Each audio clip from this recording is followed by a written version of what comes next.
an engaging conversation. Exactly. And we're talking about face-to-face communication today, which Yes. is it's my favorite type of communication. Like I love video chat. Yeah. There's nothing quite like face-to-face. Yeah, I mean, video is great. Video calls are great because it gives some semblance of a face-to-face, which is why I think a lot of people have sort of, embraced it because it's a relatively new technology. Like I'm talking about the video chat in the last few years, right? But I think people really enjoy it. I, for one, definitely do because it's a semblance of face-to-face. Yeah, and I think that, well, first of all, in general, I take this position with, diet, with exercise, anything related to sort of living as a human. Yeah. The more similar you can get to the sort of environment that we evolved in and our bodies are optimized for and minds are optimized for, the better off you're going to be. So for me, face-to-face communication makes sense because that's how we did it for a really long time. And so presumably that's what we're going to sort of derive the greatest benefit from on the basis of communication. Definitely. And it's a sensory experience. You've experienced all 5 senses, unless you're talking on the phone, like separately from your face-to-face, which I've definitely seen done before, and you have too. But that doesn't constitute face-to-face communication. Face-to-face is, well, let's define face-to-face communication. I mean, it doesn't mean like this necessarily, but it does mean that you're looking at someone, that you're ideally in the room with someone. And in fact, I think it does mean you're in the room with someone. It's in person. You can high-five them. Yeah, you can high-five them. You can fist pump. Boom. Yeah, you can. Yeah.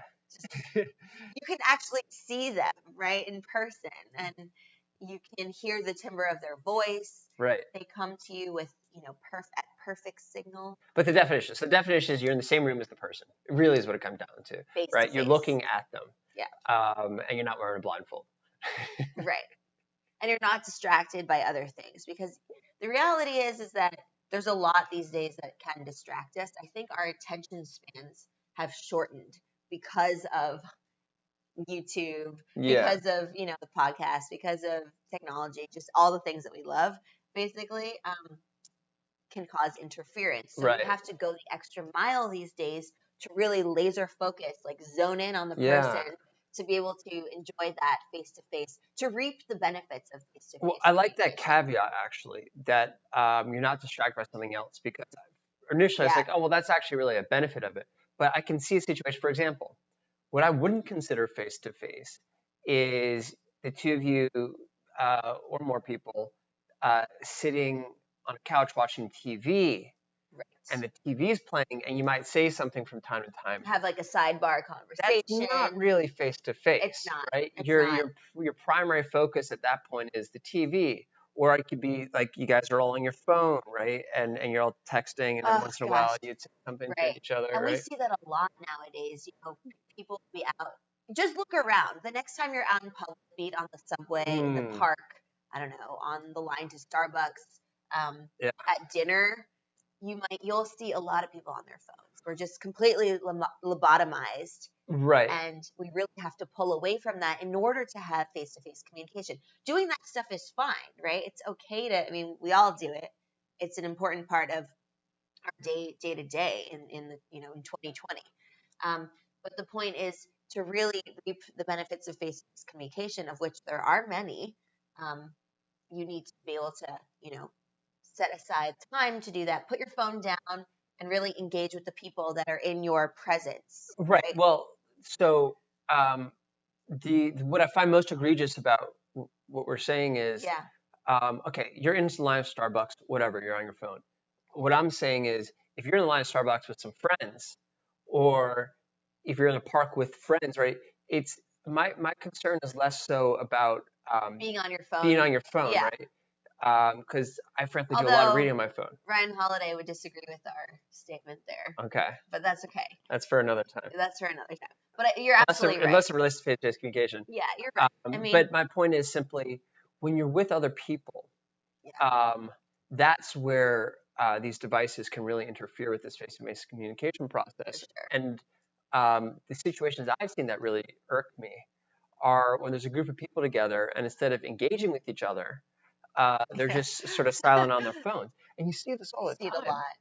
I one of the ways, so in the last year or so, we've been living with some younger people, like 10 years old, 11 years old.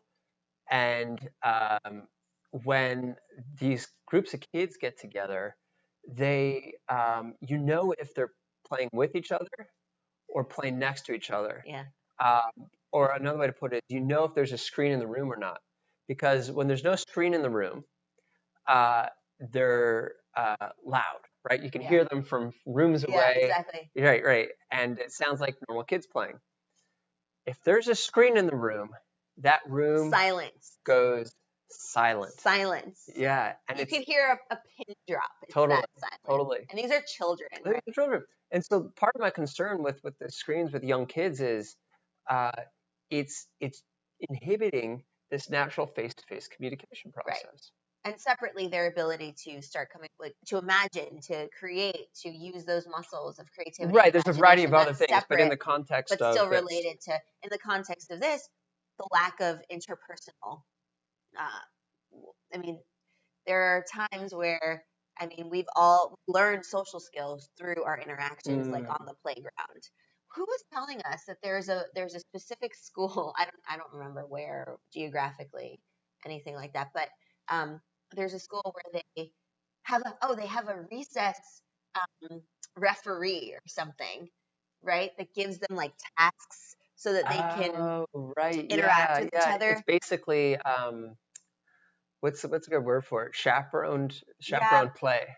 Right, something like that. I remember hearing it, and it was a bit weird. Not even chaperone, guided play. It's like guided play. Yeah, I was taken aback by it because it was something very totally unfamiliar. Yeah. So basically, the situation was. Do you remember? Okay. I do. Okay. Yeah, and I can't remember the context, but or the source. Yeah. But anyways, apparently the screen issue has become such an issue that that's what it was. When you put kids on the playground now, ones who've been sort of inundated with screen exposure, they don't know what to do. So they don't know how to socialize. Yeah, you stick them in like a sandbox with a few other kids, and they just sort of sit there. Like imagine the cartoon show Rugrats with all the kids running around. Yeah. Imagine that show, but they just sort of sit and look at each other quietly. Oh my gosh. Right, and that's what's happening. And so these kids who should be natively programmed to play, instead need a chaperone, a guide to sort of stimulate them and to prompt them to, oh, well, look, here's a shovel and here's some sand. Why don't the two of you make a sand Right, and castle? they give them tasks so that they can interact with each other. Right, and then the kid slowly realizes, oh, wow, this is kind of cool. I can feel these things. And this is fun. There's people around me. I can chat with them. Yeah. Separately, but still related, when you do have that socialization experience, which I think, if you were not homeschooled and you were in, I don't want to call it I don't like that word normal, but in your sort conventional, of traditional, thank you, those kinds of schools. Yep. You learn the socialization. That's innately, we're innately programmed to be able to do that. Screens aside, when you notice that people can do that, when they have friends around them that they don't know yet, they're able to just be friends, right? Be quick friends, and just they can find common ground. Most kids can do this. Right. Do you catch what I'm saying? Yeah, they're able to just pick up a conversation, start talking, and they become friends, and it's really cool to see. We saw that. It's remarkable, actually, and you would almost. Schools, you see it all the time. I would be surprised if this was not the case. That these young kids are actually better at it than adults because they have fewer reservations, less ego, and so they're able to sort of engage in that face-to-face without fear, and that's where you learn to do this. Exactly. And as you get older, you start to get a little more self-aware, and as a result, a little more concern about how you look and how people right, self-esteem perceive you, issues might start coming up, self-esteem and or all that. just like different types of insecurities that can manifest in social anxiety disorder. Um, and I think everyone is to a certain degree socially anxious, Mhm. right? That's something that's sort of embedded in our software. Well, So to speak, anytime, right, anytime when you're you're meeting, speaking and engaging someone, it means someone's looking at you, and it means that you're the sort of focus of attention, right, and which is going to naturally make you nervous, right, because unless you love it. back when we back when we lived in tribes, if everyone's focus was on us, that means we were about to get eaten or killed Right. or, excommunicated from the Yeah. tribe or whatever, kicked out. So it was a bad thing. So that's why a lot of us have this type of anxiety. Not all of us. And I think, Yeah. maybe evolution wise, that was sort of taken out in terms of Yeah, it's funny if you try to maybe we apply. evolved some I don't know. It's tough. It's tough. That's food for thought. Yeah. Though what's interesting though is that I think you're right that there is this anxiety for most of us. Yeah. I certainly experience it, and what I think part of why screens have become this crutch for us is because of anxiety, right? And so when you're sitting at a table across from someone and you don't have anything to say, that's particularly these Pull days. out your Yeah, phone. you start to panic. You're like, huh, and you get your phone out and you're like, oh yes, well actually I'm very busy, so I have all these things I was going to say to you, and I'm very clever, and I have so Come many up with some witty interesting banter things and to sort of quip regale you something. with, Yeah. but I'm actually very busy, so I'm going to look at my phone for a little bit. Well, and that's what I was getting at with, when you go outside and make these observations, be it on the subway, in the line for Starbucks, wherever you are, right? Everyone's on their phones. Hmm. And this is separate from being able to interact with people. It's just that's how it's an extension of our hands now Yeah, it almost feels socially awkward to not be doing be on your anything. phone. Like you feel like a weirdo. So this I totally agree with you on.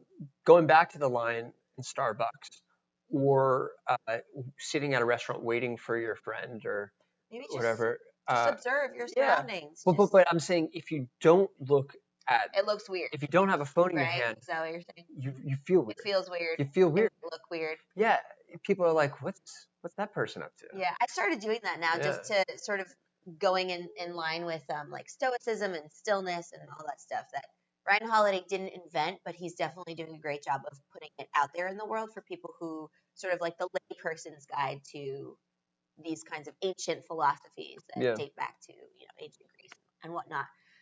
Zeno. But anyways, um, what's really interesting is that we're able to do this. We're able to sit quietly and just let thoughts come to you. Start imagining things, creating things, thinking about sort of, other things other than what's on your screen. Yeah. Because that will, and the reason we're talking about this is because that will help you sort of like not use your screen as a crutch to when, you have the opportunities to engage face to face with somebody, not just one person, but many people. You just don't go for your phone as the first thing that pops up in your head. Right. So try that. I mean, it is hard, but I think it will really help in terms of, it'll be a great stride for developing the muscle that you need for interpersonal interactions. Well, right. So along those lines, I'm thinking, so when we're most likely to go to our phone is when we feel like we don't have anything to say. Right, when we feel insecure. So if you're sitting across from someone and you know that you should be engaging in a face-to-face conversation, that you shouldn't be going to your phone, but you can't think of anything to say, what do you do in that situation? That's a great idea. I mean, that is a great question. Excuse me.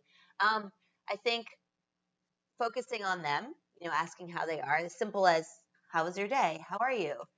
If you don't know this person, is that what you're saying? Or if you know this person? I didn't think specifically about that. Let's just say it is someone that you're, I think it's most awkward when you don't know. I don't know. Frankly, it's happened in both situations. Well, even when I'm with friends sometimes, I don't have anything to say.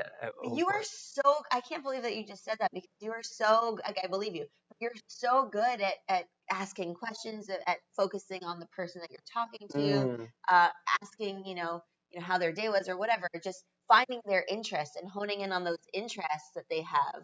Like you're very chill, very nonchalant, just like natural.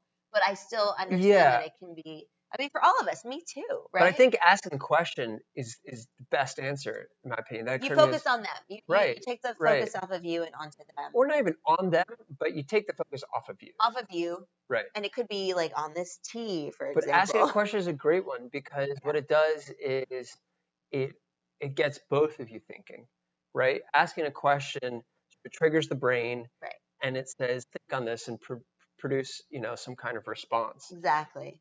If you just comment on the weather, you know, oh, it's sunny today.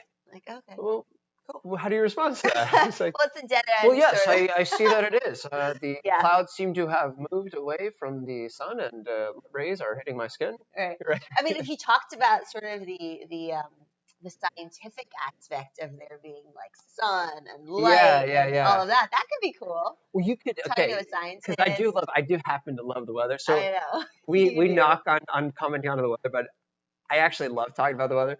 But I think there's a way to make it interesting, right? But there's an interesting way, and then there's the sort of the way that I think 90% of the population use it.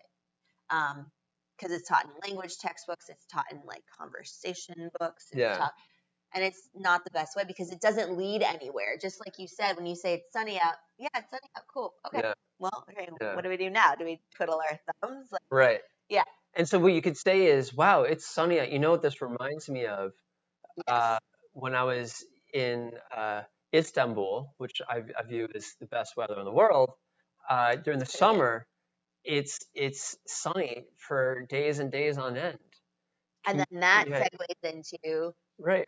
Have you been to Istanbul? Exactly. Do you know about Turkish cuisine? Let me tell you. Or Tell me about Yeah. So it's beautiful the way, you know, the meandering sort of pattern of the way conversation takes you from one place to the next. Have you ever had those conversations where, well, we have them all the time, but asking you guys out there, if you've had those conversations where you start on something and then you're complete, like, you know, other place, and you ask yourself, you voice it to the person, like, how did we get on this topic in the first place? I love when that happens. It's actually a challenge for these lives is to make sure that doesn't happen. That we don't digress. Yeah, like but in face-to-face communication in general, that's a great thing to do. It's so cool. Let it sort of take its own life. Exactly. And the way that it evolved, I think, speaks to sort of where your interests are, right? And what's meaningful to you at that time, right? Mm-hmm. And be genuine, right? If maybe you're going through a phase of your life, maybe you're starting to you're starting a new job, and it's in a field that is related, but not so much, and you have somebody there that's sort of a I don't like using that word expert, but you know, a visionary in the field too, or a luminary in the field. You might ask them these kinds of questions related to your job because they're an authentic expression of what you're going through at that time. Or you could be, you know, planning for a huge, you know, hike on the Appalachian Trail. You meet people who've been on the Appalachian Trail, and you can talk about, you know, the cool like shoes you got or whatever. I don't know.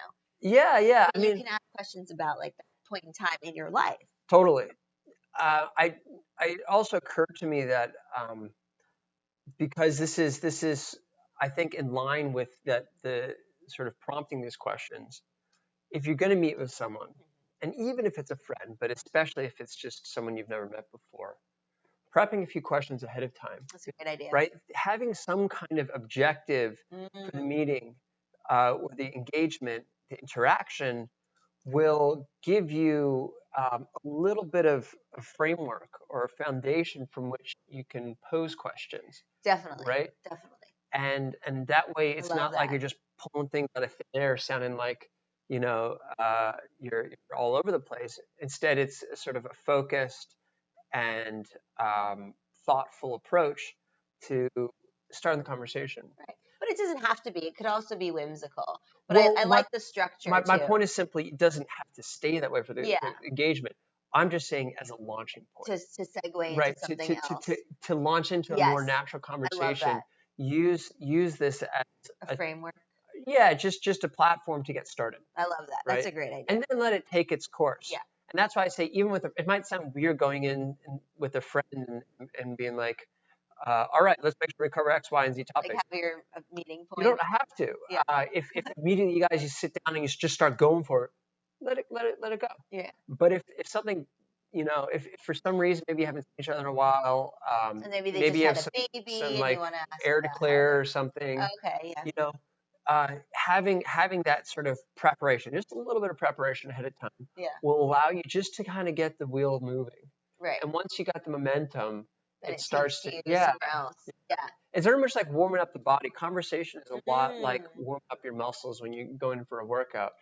Because when you first get there, you're not ready necessarily. You shouldn't lift a heavy weight. You can pull muscle. Right. But if instead you do a little jogging or some kind of active stretching ahead of that, suddenly everything gets a little easier. Right. Or if you have beef with that person, you don't want to start off with, yes. The point of contention or anything like exactly. that. I love that. I think that's a great way of sort of thinking about your objectives and why it's important that you see this person, and maybe what you can share with them, these kinds of things that make conversation so beautiful. So why is face-to-face communication so important?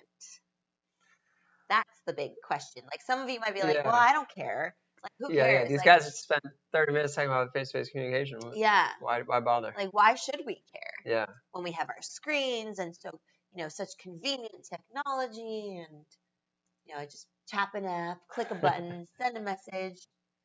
Yeah, so I think for me, I'm going to start very broad, and then we can get more specific. It's sort of how I open up at the beginning, which is I try to do things to the extent that it makes sense. I try and do them the way we as humans were meant to do I love them, that. Right? It's sort of our Going natural. Back to the roots. Yeah, it's our natural. We're social creatures, and we were made to interact in person. So, absent of any further evidence, for me, that's enough to say this is probably something we should be doing just for that reason alone. But that's how we evolved. That's how we became the people that we are today. That's how we became society. It's how we gathered knowledge. It's how we've developed culture. Right, and exactly. all of this stuff. Exactly. And so underlying that top layer, which is this is what we're sort of programmed to do. Under that, I think there's so many important components of face-to-face communication that we benefit from. Right. Yeah, and we have a video about the benefits of face-to-face communication, at least the top 5 that we came up with. Of course, there are others, and we'd love to hear what you think. You feel recharged, right? I think it depends on sort of where you fall on the spectrum, like how much of an introvert or an extrovert you are, because some people feel drained after social events. But my understanding is that it depends also on the group size. Rarely do people who I think, correct me if I'm wrong, okay? My understanding is that even introverts, like having that one person that they can chat with, is still a rejuvenating event. Totally. Right. And just because it's drained doesn't mean it wasn't good. Right. You benefit a lot from it. So an introvert may not be able to have as many instances of face-to-face communication in a certain period of time. Exactly. But it's still important. It's still a regular. It's like it's a necessary nutrient for the body. Yeah. And different bodies need different levels of that nutrient. Exactly. Right. Some people love it is necessary. Around 10 people, maybe they want to even have like 100 people. I don't know. Yeah. But just the interviews that I've heard with introverts have shared that they might have like 6 people that they can be with at a dinner party, and that's like the hard cap on that. But some of these people are world-renowned podcasters and interviewers, and they are self-proclaimed introverts. And they still talk about how interaction, even with one person, is so important. And there's 2 aspects to it. There's how many people in the room, and then for how long. Yeah. Right. So both of those and what their role is, right? And what their role is as part of it. Can they be a wallflower, or are they hosting? Exactly. Right. Yeah. So it recharges you. Right? It rejuvenates you. You feel a newfound hope and energy, at least for me. I definitely love it that. I mean, I consider myself an introvert. I'm sort of close to the center, but definitely I skew introverted. Yeah. And nonetheless, like for example, But you're still very social. this past weekend we went and hung out with family. Yeah. And just spending time with family for me gave me a lot of energy. Yeah, It just totally. felt warm. It felt, like I was alive, right? That people cared about me, that I had a purpose. It gives you a lot of these things. It just reminds you that you're on this planet and that you're not the only one here. but you're an agent in the universe, Yeah. right? And that you exist. Yeah. Just that, I think And alone, that your just reminding yourself that you exist. and that your existence matters to people. That your existence matters. That's it. like the That's beautiful the part of it. Yeah. Yeah. That can be a very therapeutic psychological experience. And every time you have face-to-face communication, every single time, even if it's a negative one, Yeah. I mean, someone can be furious at you, but the fact that they're furious means you matter some way or another, right? That's so true. So on that note, when there's sort of like a conflict, or a snafu or a tiff or whatever, like the scale of the problem is, it's so much better to resolve that face to face. And I think, we've said before on this channel, we really encourage you not to write an angry email to whomever. It could be a work thing, it could be a family thing, or a friend thing, whatever. Wait, right? Don't write that email. You will regret it, one. And two, it'll escalate. It won't get resolved by doing that. Yeah. I think your point is a good one, which is there are certain types of communication in particular are important to have face to face. And the reason for that is what you alluded to earlier, which is when you're face to face, you have, and we talked a lot about this in the video. Yes. You have full resolution of that person, right? You can see their body language. You can sort of, I don't know, there's things you can sense in in-person communication that you just can't, even in video chat. Yeah. Exactly. Because you don't see that much in video chat. You just see, the face probably if you're FaceTiming. Right. But you can, even the micro expressions, those really fast expressions that flash across someone's face. And I'm trying to think of how to word this, but even like the temperature of the room, you can just feel if someone's uncomfortable. You sense it. You sense it. Because we're social creatures. We're basically like animals, in a certain sense, that we can sense something that's awry or a little bit off. And so for that reason, there's a lot more. It's a much sort of broader bandwidth that you have on in-person communication that vastly exceeds even our fiber optic networks. And so as a result, you get a lot more information from it, and you can convey in much greater clarity what it is you're trying to communicate. Yeah, it seems with less confusion. Right, and it seems trite, but the fact is that when we see people and we can like tap them on their shoulder, it reminds us of our humanity. It reminds us, oh, I'm a human. I'm not like, I don't know, whatever else you feel like being. Physical contact. The physical contact too. Yeah. And it's just so cool. Yeah, and it's a shared experience. But to really go into the benefits, I think the best thing to do is to watch that video. As a starter and ask questions there. And it matters because it connects you to people. It helps you feel good. It helps others feel good. It's a social, it's social interaction, but it's a social activity, and humans need that social activity. And I'm not saying, go out every night and like whatever, but we do, we do need time to be alone, but we also need time to be with people that we love and we trust, and also make new friends. And it doesn't have to be, 20 people, 10 people. Start with one person.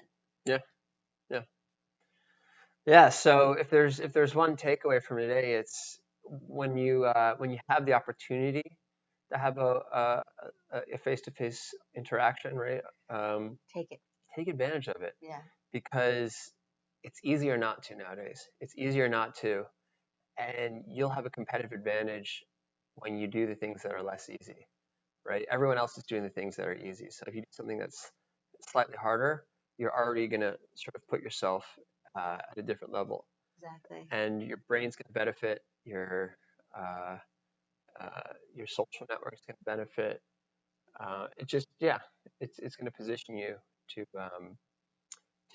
fulfill a lot of the things that we talk about in terms of feeling happier and more fulfilled. So, and you might come up with ideas that you never even thought of, right? Just by having, like, people inspire you in ways that you don't even know. You're not even prepared to face until they do. And that's really cool. And so, don't go the easy way out on this one. Just try at least once this week this week, to meet somebody. Just call them up. Do you want to have coffee? Yeah, sure. Okay. It takes longer, but it's so worth it. Yeah.